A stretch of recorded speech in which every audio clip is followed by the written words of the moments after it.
What's up, everyone? Welcome to the video.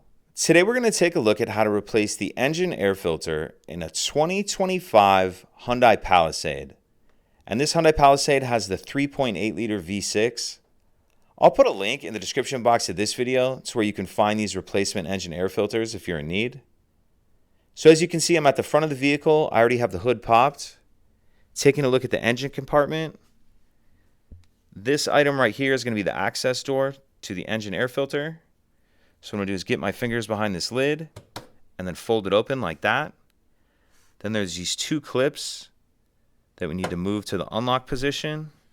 Come over here, same thing. Push that down. Once you have those clips in the unlock position, then the air filter itself will pull out like that. So pull the old air filter out. If you have any leaves or debris in there, it's a good idea to go ahead and vacuum them out or wipe them out with a rag if you're able. Then when you slide your new air filter in, you'll lock these clips back into place. And this is an OEM filter. This is the filter that came with the vehicle. If you're using an aftermarket filter, this clip system might be just a little bit different depending on your filter, but it'll be the same idea. Lock the filter into place, and then we can flip that cover shut. Make sure you have that all the way clipped on. And that's it. If you could take a second to like and subscribe, it helps us out, and I'd appreciate it. Thank you.